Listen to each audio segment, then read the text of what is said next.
chef de l'État a décidé de repositionner les mines et veut en faire un outil de développement majeur du Gabon.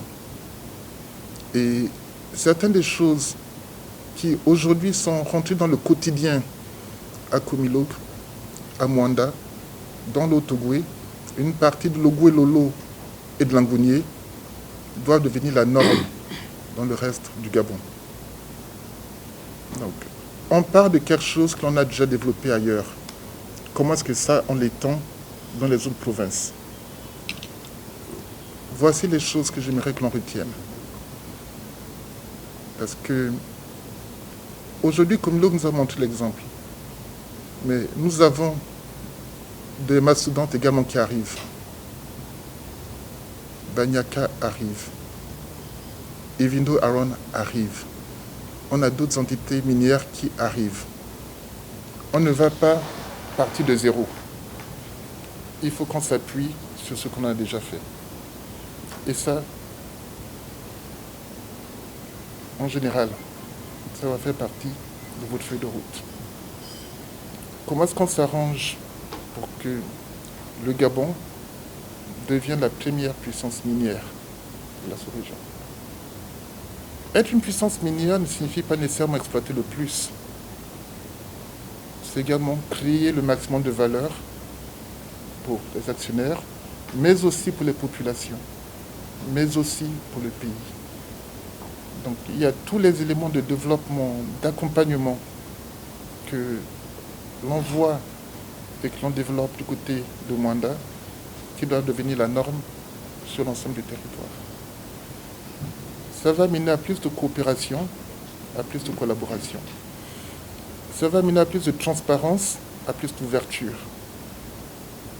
Que les bonnes choses dont on a pu bénéficier au sud-est du Gabon puissent également se décliner sur l'ensemble du territoire. Désolé.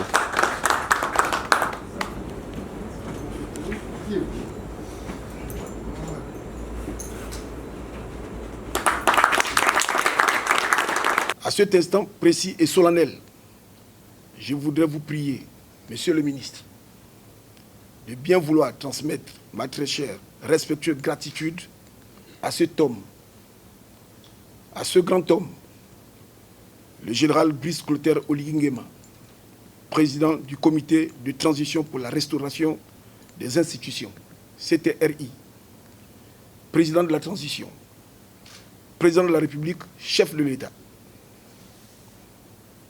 Parce que soldat, je suis. Soldat, je reste. Et je renouvelle ici et maintenant au chef suprême des forces de défense et de sécurité mes devoirs au drapeau. Monsieur le ministre, veuillez bien recevoir mes sincères remerciements pour votre présence personnelle.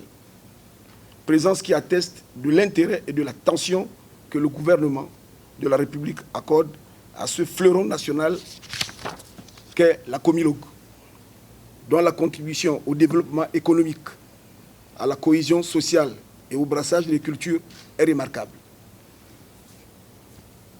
Monsieur l'administrateur directeur général, nous voilà en équipe, je dirais même en équipage, avec l'ensemble des agents de la Komilog. Vous en êtes le maître d'œuvre et j'en serai volontiers la sentinelle dévouée à la tâche, au service des intérêts bien compris de l'entreprise et de la vision restauratrice du chef de l'État.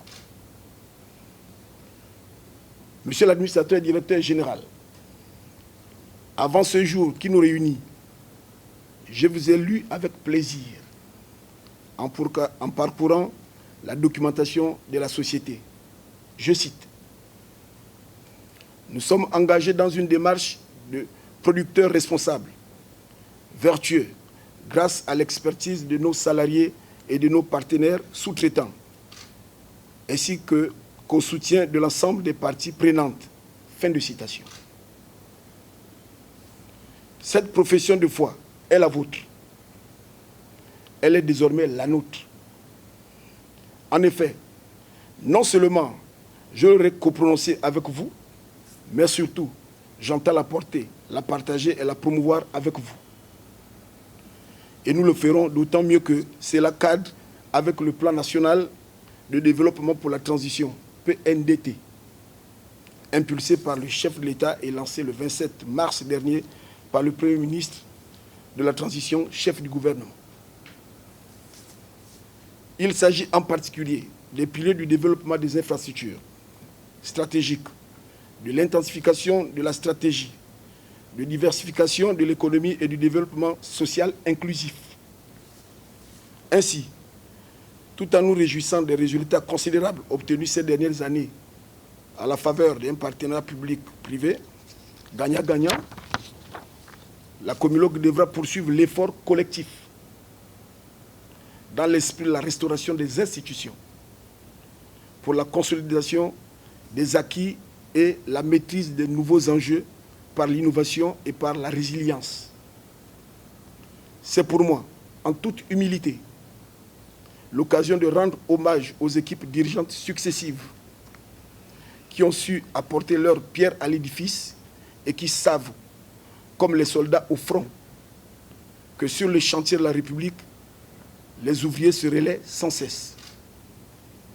Mesdames et messieurs, si l'environnement international, particulièrement instable, rend hasardeuse toute certitude prospective, le volontarisme et la clairvoyance du président de la République nous autorisent à paraphraser les mots du Premier ministre français, Jean-Pierre Raffarin, à l'occasion de sa déclaration de politique générale le 3 juillet 2002.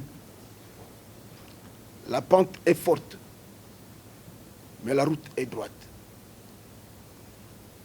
Puisse donc chacun à sa place jouer pleinement sa partition. Pour ma part, patriotisme, pragmatisme et performance, telle sera la boussole de ma mission dans la mine de l'Ogooué. Honneur et fidélité à la patrie.